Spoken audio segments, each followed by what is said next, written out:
हम लोग देख रहे थे कि सिंगली रीइंफोर्स्ड बीम की एनालिसिस, तो कौन कौन से पैरामीटर के बारे में हम लोग पहले डिस्कस करेंगे। तो हमने सारे डेटा के कल एनालिसिस करवा दिया था कि पहले एक्सयू लिमिट निकालेंगे। तो ध्यान रखना, वर्किंग स्ट्रेस मेथड में हम लोग एक्ससी बोलते थे, यहाँ पर एक्सयू लिमिट बोल रहे हैं, ठीक है। वहां पर हम लोग क्या करते थे, एक्ससी निकालने के लिए सिमिलर ट्रायंगल रूल लगा देते थे। यहाँ पर भी एक्सयू लिमिट निकालने के लिए सिमिलर ट्रायंगल रूल बताया था हमने, ठीक है। तो सिमिलर वे में अगर हम लोग यहाँ पर बात करें तो ये हमारा डायग्राम था, ये जिसको कल हमने बताया था कि इसको आपको याद करके रखना है, ठीक है। सिमिलर ट्रायंगल रूल से अनुसार अगर आप देखोगे, ठीक है, तो ये आपका एक एक्सप्रेशन आएगा, this divided by this XU limit, ठीक है। And this value also we know that 0.002 plus 0.87 FY divide by ES, ठीक है। तो ये डिस्टेंस आपकी कितनी हो जाएगी, d माइनस एक्सयू लिमिट, ठीक है। तो फिगर में थोड़ा सा अपन को करना पड़ेगा। तो यहां पर अगर हम लोग बात करें तो this 0.0035 divided by this distance XU limit is equal to this divided by this distance, ठीक है। फर्दर अगर हम लोग इसको सॉल्व करें, एनालाइज थोड़ा सा और करें, ठीक है, तो यहां पर ये डेटा लिखा हुआ है और हम लोग जानते हैं for each grade of steel ES is equal to 2 × 10⁵ mega pascal. तो चाहे जो ग्रेड ऑफ स्टील हो, सबके लिए E की वैल्यू आपकी कितनी रहेगी, सेम रहेगी। तो हमने E की वैल्यू रख दिया, ठीक है, ये वैल्यू E की रख दिया। और फर्दर इसको एनालिसिस अगर हम लोग करें तो हमारा ये डेटा ऐसा आता है, देखो एक्सयू लिमिट इधर क्रॉस मल्टीप्लीकेशन कर दो, इधर क्रॉस मल्टीप्लीकेशन कर दो। क्रॉस मल्टीप्लीकेशन करने के बाद ये एक्सयू लिमिट वाला डेटा इधर रख लो और ये डायरेक्ट इसके फॉर्म में आ जाएगा। तो ये समथिंग अगर आप देखोगे ना दोस्त, तो एक्सयू लिमिट इज इक्वल टू, देखो दिस 0.0035 कांस्टेंट, 0.0055 कांस्टेंट, 0.87 FY, ये 2 × 10⁵ कांस्टेंट। ये जो टोटल डेटा है ये आपका वैरी करेगा या डिपेंड करेगा FY पर। किस पे डिपेंड करेगा, FY पर। और FY को हम लोग जानते हैं, this is the grade of steel, ठीक है। तो कहने का मतलब ये है कि जैसे हम लोगों ने WSM में लिखा था, WSM में XC is equal to 93.33 divided by 93.33 plus sigma ST और मल्टीप्लाई में कितना लिखा था हमने, D का डेटा लिखा था, ठीक है। तो इसी को सिमिलर वे में हम लोगों ने वहां पर बोला था XC is equal to K multiply by D, और इस K की वैल्यू जो थी ये सिग्मा ST पर क्या हो रहा था, डिपेंड कर रहा था, ठीक है। तो ये XC की वैल्यू K की वैल्यू आपकी डिपेंड किसके पे कर रही थी, ग्रेड ऑफ स्टील पर। ग्रेड ऑफ स्टील चेंज करते जाओगे, ये XC की वैल्यू हमारी क्या होती जाएगी, चेंज होती जाएगी। सो फर्दर अगर हम लोग एनालिसिस करें दोस्त, तो हम लोग ये देखेंगे कि x u limit is equal to 700। जब हम लोग यहाँ पर इसकी मल्टीप्लीकेशन 2 × 10⁵, इसमें मल्टीप्लीकेशन डिवाइड करेंगे, ठीक है, 2 मल्टीप्लाई बाई 10⁵ का, और मल्टीप्लाई कर लो 2 × 10⁵ का, ठीक है। तो ये जो बॉटम वाला डेटा है ये टॉप पर जाएगा, 2 × 10⁵, ठीक है। तो ये 335 हो जाएगा, 350 हो जाएगा, 350 × 2 700 हो जाएगा, और ये 0.0055 है, इंटू 2 कर दोगे तो ये हो जाएगा 1100। तो ये हो जाएगा 700 डिवाइड बाई 1100 प्लस 0.87 FY, और मल्टीप्लाई पे ये कितना हो जाएगा, D हो जाएगा। तो ये आपका हो जाएगा XC is equal to K × D के फॉर्म में, ठीक है। तो इसके कहने का मतलब हम लोग इसको और थोड़ा सा लिखें तो हमने बताया था एक्सयू लिमिट इज इक्वल टू, हम लोग लिखेंगे K multiply by D, and this value I am repeating again that this value is also depends only on the grade of steel, ठीक है। सो फर्दर अगर हम लोग देखें तो यहाँ पर K का डेटा लिखे, K is equal to 700 divide by 1100 plus 0.87 FY। Further अगर हम लोग देखें तो यहाँ पर हमने एक फॉर्म और लिख दिया कि x u limit is equal to K × D। तो जैसे हमने आपको WSM में बताया था कि XC is equal to K × D आता है, सिमिलर आपका यहां पर भी आता है, ठीक है। अब हम लोग फर्दर बात करें तो यहां पर x u limit is equal to this data. अब हम लोग इसी फिगर में अगर हम लोग वैल्यू रखें, ठीक है, ये टेबल आपको याद करके रखना है, ठीक है। तो कल हमने बताया भी था this XU limit is equal to, ठीक है, या divided by D is equal to 700 divided by 1100 plus 0.87 FY, ठीक है। अब यहां पर Fy, तो अगर Fe 250 है, Fe 250 है तो इसकी Fy की वैल्यू हो जाएगी 250 मेगा पास्कल, ठीक है, और इसकी Fy इज इक्वल टू हो जाएगा 415 मेगा पास्कल, और इसकी Fy की वैल्यू हो जाएगी 500 मेगा पास्कल, ठीक है। तो आप एक काम करिए, इस वाले Fy की जगह पहले 250 रखिए, ठीक है। जब आप 250 रखोगे तो ये वैल्यू आ रही है 0.5313, लेकिन IS कोड अडॉप्ट क्या करता है 0.53, ठीक है। जब आप ये वैल्यू 415 रखोगे तो आपकी ये वैल्यू आ जाएगी 0.4791, और कोड के अकॉर्डिंग ये डेटा आता है 0.48, ठीक है। अगर हम लोग फर्दर Fy की वैल्यू 500 रखें तो कोड के अकॉर्डिंग एक्चुअल में आता है वैल्यू 0.456, लेकिन कोड क्या ऑप्ट करता है 0.46, ठीक है। तो ये जो डेटा है, ये जो डेटा है ये, तो इसी डेटा को अपन को क्या करना है, याद करना एज पर IS कोड, और उस IS कोड का नाम है IS 456-2000, ठीक है। तो ये किसके अकॉर्डिंग है, कोड के अकॉर्डिंग, आपने प्रूव करके भी दिखाया। तो आपको दोनों डेटा याद रखना है। तो कभी कभी आपके बोर्ड के एग्जाम में क्या करता है, ये डायरेक्टली डेटा पूछ लेता है कि इसके डेटा की वैल्यू बताओ या इसको प्रूव करो कि this value is equal to this, ठीक है। चल नेक्स्ट अगर हम लोग बात करें एनालिसिस में, तो सबसे पहले आपकी एक्सयू लिमिट आई, सबसे पहले आपने एक्सयू लिमिट कैलकुलेट किया। अब हम लोग कैलकुलेट करेंगे एक्सयू। एक्सयू को हम लोग बोलेंगे डेप्थ ऑफ न्यूट्रल एक्सिस, ठीक है। तो यहां पर हम लोग इसको लिखेंगे एक्सयू। तो एक्सयू के बेसिस पे हम लोग जानते थे, ठीक है, कि यहां पर एक टोटल कंप्रेसिव फोर्स आता था, एक यहां पर टोटल कंप्रेसिव फोर्स आया, ठीक है। तो यहां पर हम लोग क्या कर लेंगे, C इज इक्वल टू क्या कर लेंगे, T कर लेंगे फॉर द इक्विलिब्रियम कंडीशन। किसके लिए, इक्विलिब्रियम कंडीशन। अगर हम लोग यहां पर इक्विलिब्रियम कंडीशन देखें तो हमारा C is equal to T, कहने का मतलब है कि total sum of the compressive force must be equal to the total tensile force acting on each cross section, ठीक है। सो इस आरसीसी मेंबर पे जो टोटल कंप्रेसिव फोर्स होगा वो इज इक्वल टू होना चाहिए किसके, total compressive total tensile force के, ठीक है। सो फर्दर अगर हम लोग देखें दोस्त, तो यहां पर आपका आएगा C is equal to T satisfying the equilibrium, C is equal to T satisfying the equilibrium of force, ठीक है। अगर हम लोग दोनों को इक्वेटिंग करें तो C is equal to T, C की वैल्यू अपन जानते हैं, अपन ने प्रूव भी किया था 0.36 FC के B इंटू XU, और यही XU की वैल्यू अपन को निकालना है, इज इक्वल टू हम लोग जानते थे this is the design stress in case of the steel and this is the area of tensile steel, ठीक है। तो ये वैल्यू हो जाएगी 0.87 Fy multiply by AST। So finally हम लोग अगर ऐसा लिखें तो ये हो जाएगा 0.36 FC के B into XU is equal to 0.87 Fy multiply by AST, ठीक है।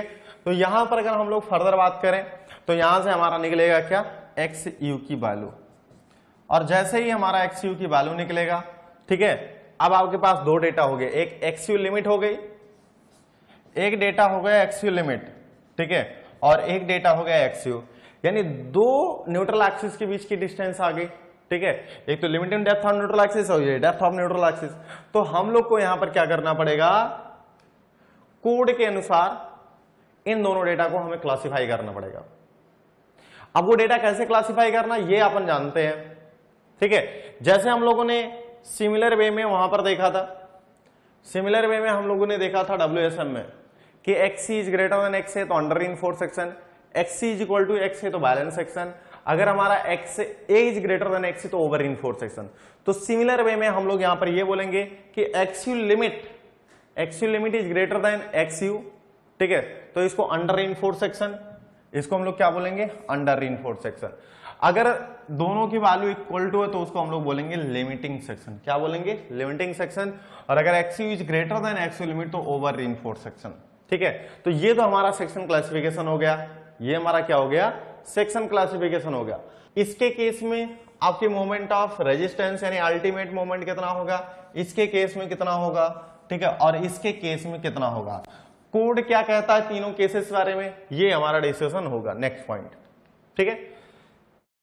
तो सबसे पहले अगर हम लोग बात करें तो यहां पर अल्टीमेट मोमेंट ऑफ रेजिस्टेंस, जिसको हम लोग ब्रैकेट में लिख के चलेंगे mu, जब भी अपन को निकालना होगा mu, ठीक है, यानी फैक्टर्ड मोमेंट। तो यहां पर अगर हम लोग फर्दर देखें दोस्त, तो ये हमारा कंक्रीट हो गया, इसके ऊपर का ये पोर्शन कंक्रीट हो गया, नीचे का पोर्शन आपका स्टील हो गया, ठीक है। सो फर्दर अगर हम लोग देखें कि पहला केस है आपका अंडर रीइंफोर्स्ड सेक्शन, तो अंडर रीइंफोर्स्ड सेक्शन के लिए मोमेंट ऑफ रेजिस्टेंस, देखो मोमेंट ऑफ रेजिस्टेंस हम लोग जानते हैं this compressive force multiply with this labour arm, this compressive force multiply with this labour arm. हमने यहां पर दोनों के केसेस में कंप्रेशन जोन से ही मोमेंट ले रखा है। अगर आप कैलकुलेट करोगे mu is equal to T multiply with लेबर आर्म भी लिखोगे, ठीक है, दोनों से डेटा इसमें आपका सिमिलर आएगा, ठीक है। लेकिन हमें क्या करना, for the design of point of view हमें लोग क्या करेंगे, दोनों साइड से लेंगे, लेकिन हम लोग यहां पर एक्सप्लेन करेंगे केवल कंप्रेशन साइड से, ठीक है, क्योंकि कंप्रेशन का failure is more dominant as compare to tension failure के, ठीक है। और अगर कंप्रेशन जोन से फेल्योर होगा तो that will be more dangerous, because the failure from the compression side is the sudden failure. और हम लोग किसी भी स्ट्रक्चर को डिजाइन करेंगे ऐसा, तो कभी ऐसा नहीं चाहेंगे कि वो आपका तुरंत फेल हो जाए, तो वहां पर आपका टाइम टेकिंग फेल्योर होना चाहिए। तो यहां पर अगर हम लोग फर्दर बात करें तो C is equal to 0.36 FCK B into XU, और लीवर आर्म की बात करें तो यहां पर हो जाएगा D माइनस 0.42 XU। तो यहां पर हम लोग क्या लिखेंगे, MU is equal to 0.3 FCK B into XU into D minus 0.42 XU। देखिएगा यहां पर आप कैपिटल B कर लेना, ठीक है, this is the capital B portion.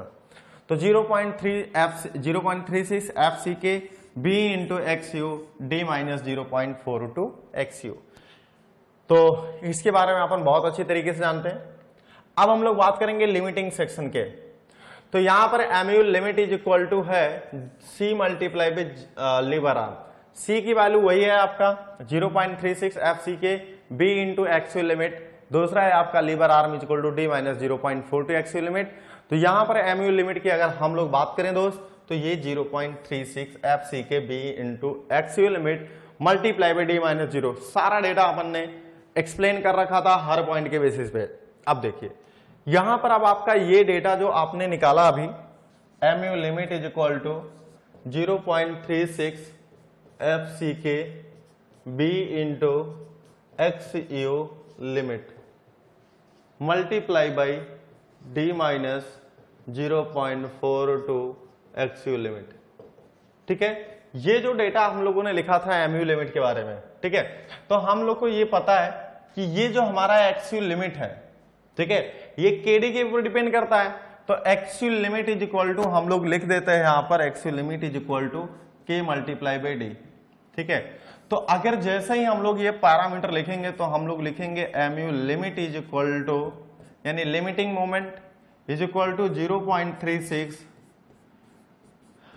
FCK B into K multiply by D, ठीक है, multiply by D minus 0.42 multiply by K into D, ठीक है।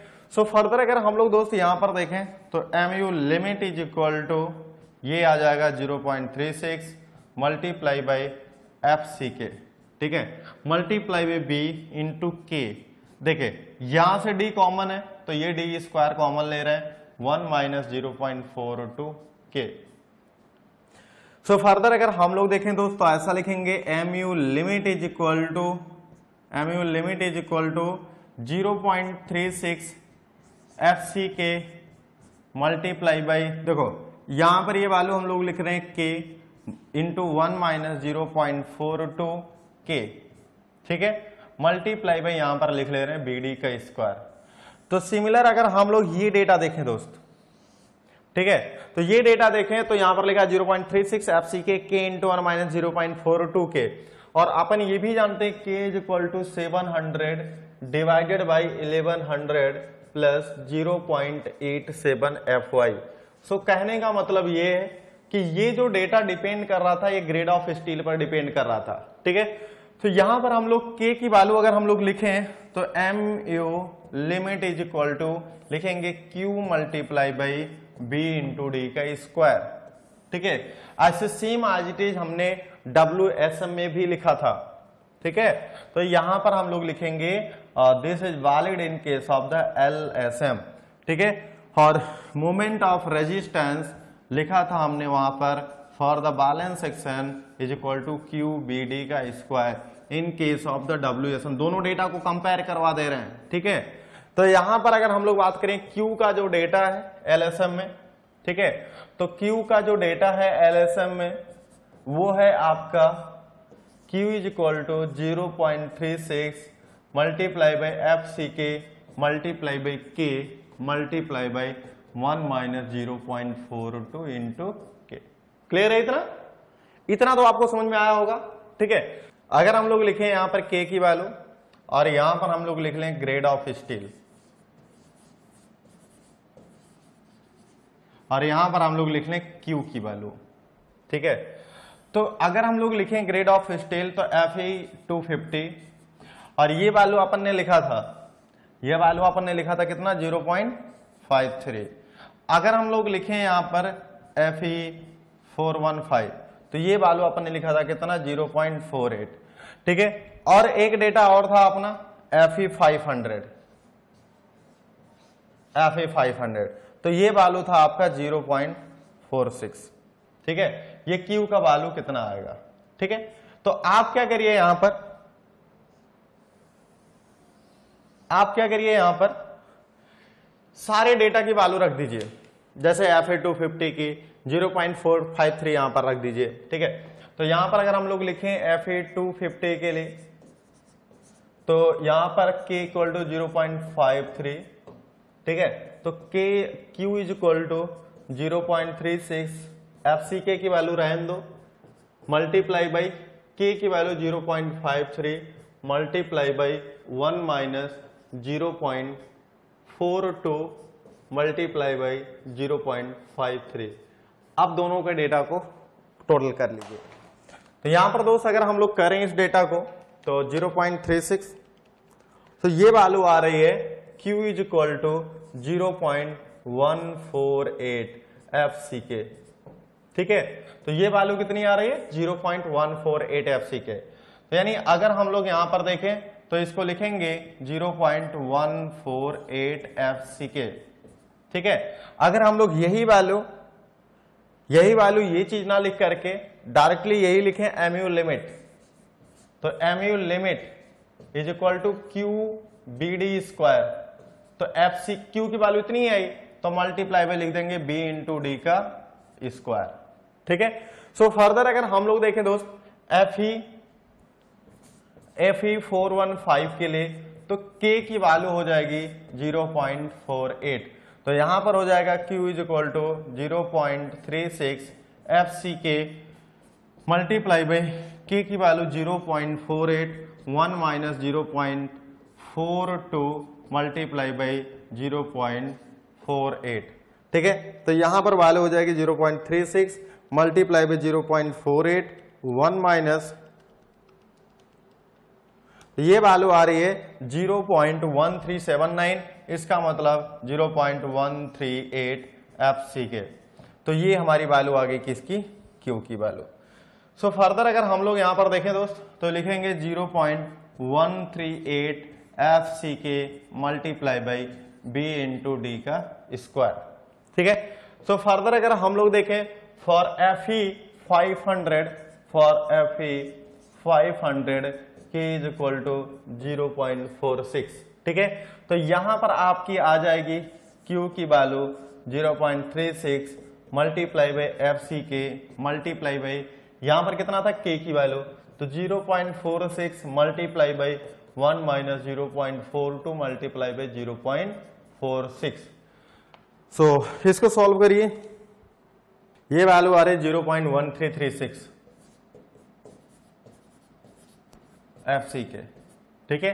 तो ये वैल्यू अगर हम लोग उसमें रखें डेटा में तो ये वैल्यू आ जाएगी 0.1336 FCK B इंटू डी का स्क्वायर, ठीक है। सो ये आपका आ जाएगा क्या K की value, this value also important, this value also important, ठीक है। सबसे इंपॉर्टेंट डेटा आपको ये भी है, ठीक है। जब हम लोग स्लैब वगैरह की डिजाइन करेंगे ना तो ये डायरेक्ट डेटा उठाएंगे। जब हम लोग स्लैब वगैरह के डेटा डिजाइन करेंगे तो हम लोग ये डायरेक्ट डेटा उठाएंगे, या अभी हम लोग लिमिट स्टेट मेथड्स में जब हम लोग स्टील निकालेंगे या रिइंफोर्समेंट की वैल्यू निकालेंगे तब भी हम लोग ये डेटा निकालेंगे, डायरेक्ट उठाएंगे। ठीक है, सो क्वेश्चन में ये आई थिंक कि सारा डेटा आपको क्लियर हो गया and this table is very very important. ठीक है, यहां से आपको क्वेश्चन आएगा आपके एग्जाम में। ठीक है, और कॉन्सेप्ट भी उम्मीद करता हूं कि आपको समझ में आया होगा। क्लियर है? चलिए, यहां पर एक डेटा और कुछ क्वेश्चन पूछता है। ठीक है, जैसा हमने एग्जामिन किया है, ठीक है, वो है आपका percentage of steel.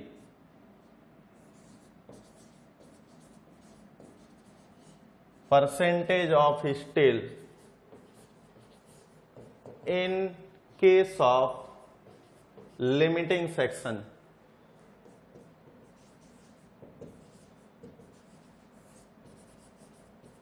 In case of limiting section, जहां पर वो बात कर ले आपको लिमिटिंग की, जहां पर वो बात कर ले आपको लिमिटिंग की, तो वहां पर हम लोग X U is equal to हमेशा पुट करेंगे एक्स यू लिमिट।